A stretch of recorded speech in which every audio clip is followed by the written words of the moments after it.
Hi, welcome. Enjoy the content, subscribe, and turn on notifications. Patrick had always been a man who valued stability. He liked waking up to the same routine, making his coffee the same way, walking to work listening to the same songs. He believed it showed maturity, a life well constructed. Olivia was the opposite. She had a restless spirit, smiled with her eyes, wanted to try everything, from a new ice cream flavor to the idea of going skydiving on a holiday. And it was exactly that contrast between them that made everything work. They met in the middle. He provided structure, she brought lightness. For years, it seemed to work. That Thursday morning, as they had coffee, Olivia mentioned the trip. A beachfront resort with theme parties, water activities, massages, cocktails, and live music every night. Her excitement was almost childlike. She described the rooms, the infinity pools, and the themed dinners as if she were telling a dream she couldn't wait to live. Patrick smiled politely. He didn't like the idea. He never cared for those kinds of places, nor the crowds, nor being surrounded by strangers pretending to be happy with colorful drinks in hand. She noticed his lack of enthusiasm and looked at him with one of those glances he knew all too well. She said she understood if he didn't want to go, but that she needed something to shake up the routine. Her voice carried a mix of firmness and sweetness. It was a request, but also a warning. Patrick took a deep breath, sipped more of his now cold coffee, and asked if she'd like to go with someone else. Olivia didn't hesitate. She said she could go with Emma, her best friend since college. Emma was fun, always ready for an adventure, and they hadn't traveled together in years. Patrick agreed, not because he wanted to, but because he believed loving someone also meant giving them space. In the days leading up to the trip, Olivia seemed lighter, excited about the preparations. She bought new clothes, tried on bikinis, spent hours watching videos about the resort. She laughed to herself watching clips of poolside dance sessions, made lists on her phone, and talked to Emma every day. Patrick watched it all with that quiet look of someone trying to hide his discomfort. She didn't seem to be running away from him, but something in her energy had changed. It was like she was already gone before she even left. When Olivia boarded the plane, she sent him a message saying she loved him and promised to send photos. Patrick replied with a heart emoji, though he wasn't sure how he really felt. For the first 2 days, she sent short messages, full of emojis, along with photos of scenery and exotic dishes. But soon, her responses became more spaced out, and some went unanswered. One night, he sent her a voice message talking about his day, about work, asking how she was doing. Hours later, she replied with just, "I'm great, honey, I'll call you later," but the call never came. Patrick fell asleep with his phone in his hand. On the third day, she disappeared for almost 20 hours. She only resurfaced in the late afternoon, saying the resort signal was unstable. He wanted to believe her. Wanted to think that was really the reason. But in that moment, he felt something tighten in his chest in a different way.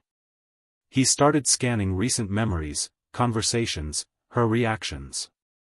There was a laugh that seemed forced, an enthusiasm that appeared only in certain moments, a kind of silence that hadn't existed before. And for the first time in a long while, Patrick felt alone in his own marriage, wondering if he was being paranoid or if something really had changed. When she came back, the first thing he noticed was the scent. A perfume he had never smelled on her before. Strong, striking, like it had just been sprayed on. Olivia was smiling but in a hurry. She told stories of the trip like she was on a talk show, laughed loudly, went overboard with her descriptions. And he just listened, quiet. On the outside, a present husband. On the inside, a man trying to piece together something that might have been broken long before the trip even began.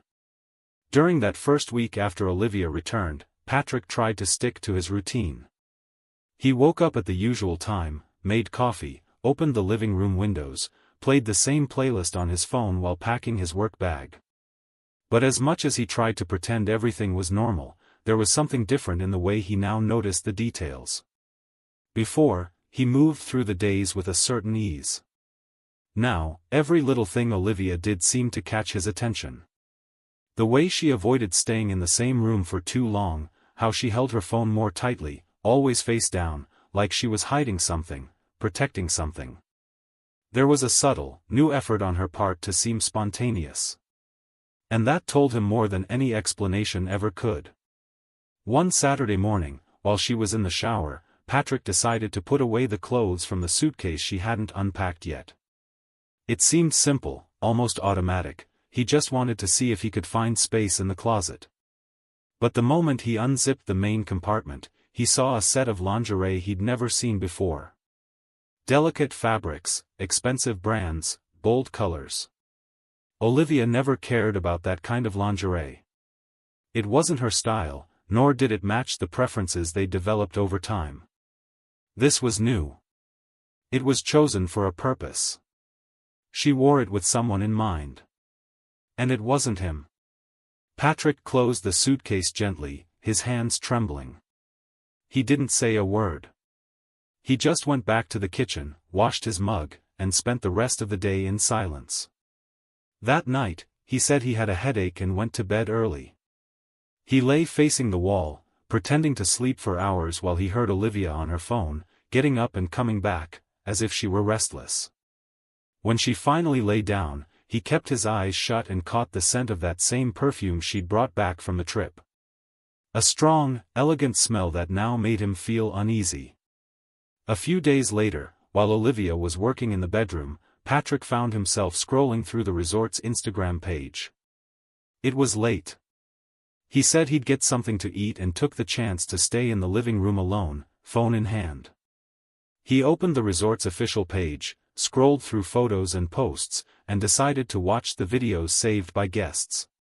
There were dozens of them, but one caught his eye.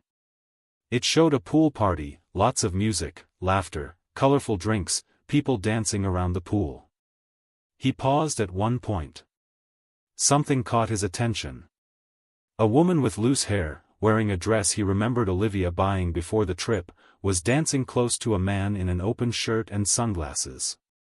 The image wasn't very clear, but it was enough. The way she leaned into the dance, how they seemed in sync, how close their bodies were. It was Olivia. And she wasn't with Emma. Emma showed up a few seconds later, off to the side, talking to other people, oblivious to what was happening between Olivia and that man. Patrick pressed play and paused several times. Tried to find an angle that would prove it was someone else. But everything confirmed it. It was her. The way she rolled her shoulders, that half smile, her arms around his neck. None of this fit a simple girl's trip. This was something else. It hurt. It knocked the ground out from under him. He put his phone in his pocket and went upstairs. Olivia was reading, or pretending to. He stood at the door and watched her for a few seconds. She looked up and smiled, as if everything was fine. His voice came out dry. Who was that man in the pool video?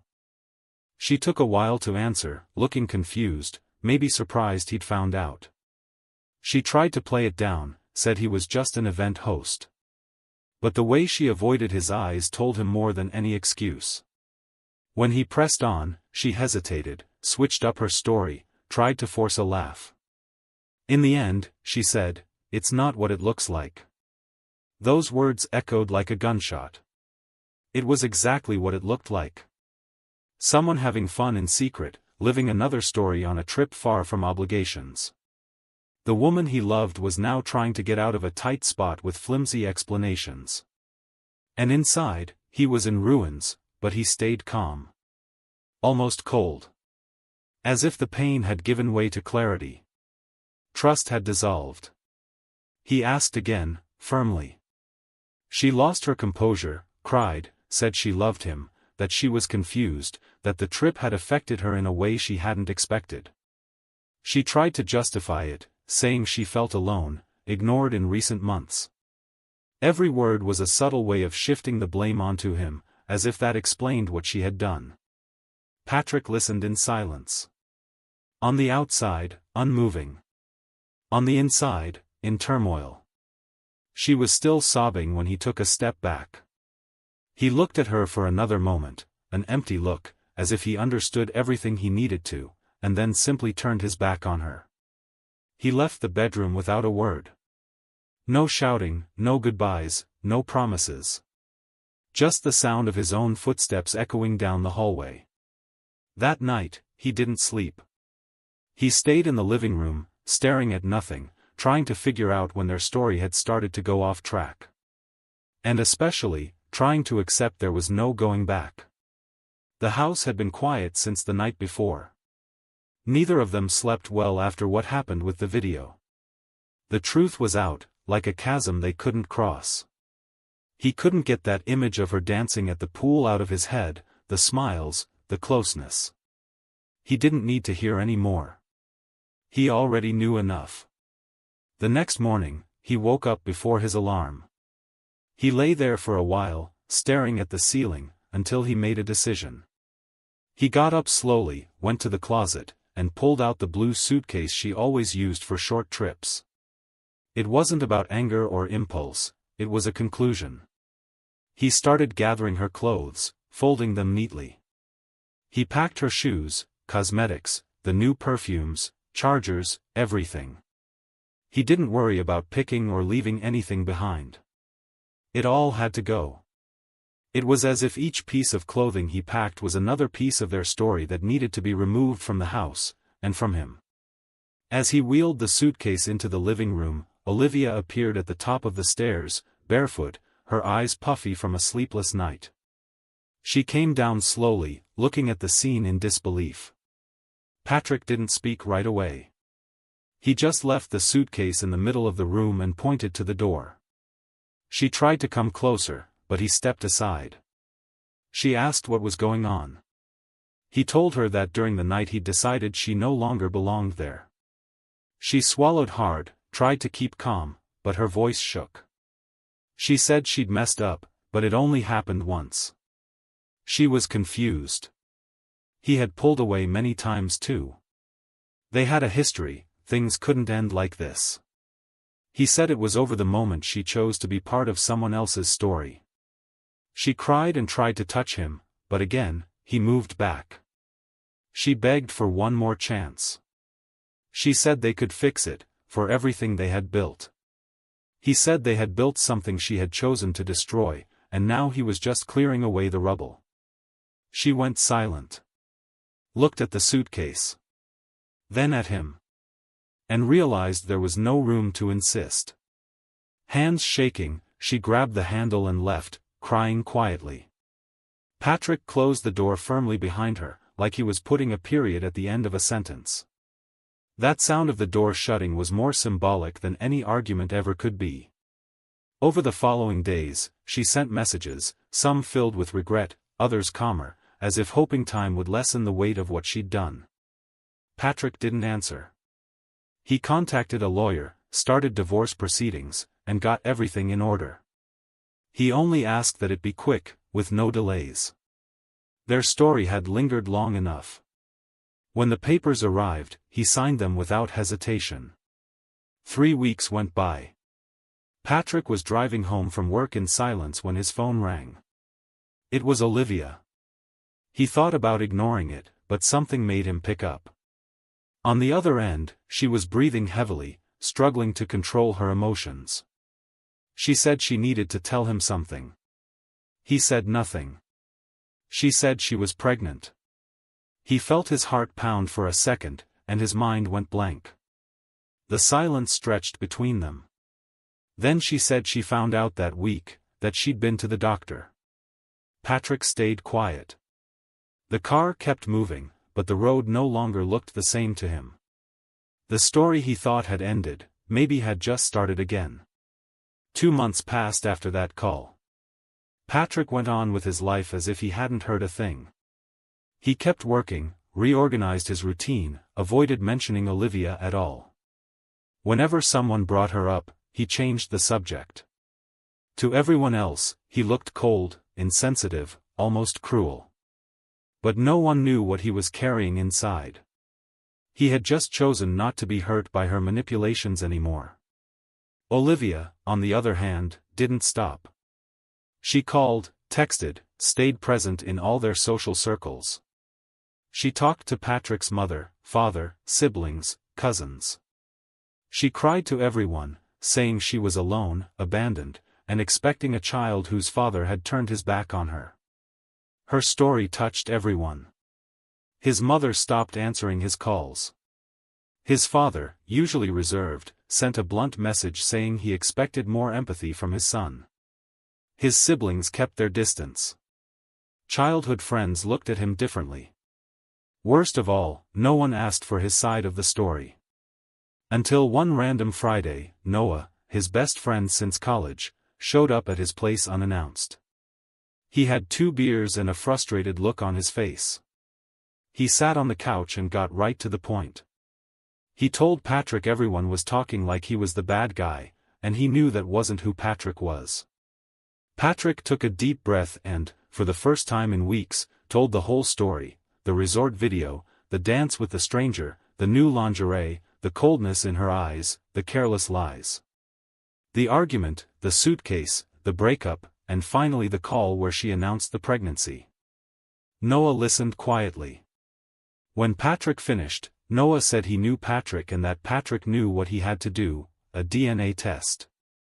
There were tests you could do during pregnancy, expensive but available. If Olivia had nothing to hide, she'd agree. Patrick thought about it all night. The idea felt harsh, invasive. But it was the only way to protect himself from another blow. The next morning, he called Olivia. She picked up quickly, like she'd been waiting for it. The conversation was tense. He told her he wanted a DNA test, a non-invasive prenatal one. She fell silent, then spoke in an offended tone. She asked if he was saying she'd slept with someone else. He said he needed clarity. She was the one who had disrespected their marriage, and he had the right to be sure. She cried, said he was being cruel, that she'd never been with anyone else, that the child was his and she was tired of proving the obvious. But in the end, she agreed. They scheduled it at a specialized clinic. He went with her, cold and silent. She tried to make conversation, tried to smile, brought up old memories on the way. He stayed distant. The procedure was done, and despite the tension, both left in silence. 2 weeks later, Patrick got a call from the clinic. The results were in, and it was clear, he was not the father. He stood still for a few minutes, staring at the test results. The words were there, raw, direct, unemotional. Not consistent with paternity. It confirmed what his heart had already known. Still, it hurt, not because he was surprised, but because it proved that all the chaos of recent months could have been avoided if people had believed him from the start. He folded the document carefully, placed it in an envelope, and went to his parents' house. When he got there, they were all present, his mom, dad, and 2 older brothers. The mood was heavy. Short comments, distant looks. Patrick said nothing. He walked into the living room, right to the center, and handed over the envelope. His mom looked alarmed, his dad frowned, his brothers exchanged glances. He left without a word, closing the door behind him with a silence as final as the truth in that envelope. Hours later, back at home, Patrick heard knocking on his door. When he opened it, Olivia was there, looking defeated, her face marked by tears, her hands shaking. She tried to hide her pain, but she was fragile, desperate. She asked for forgiveness, said she knew she'd messed up, that she'd hurt him.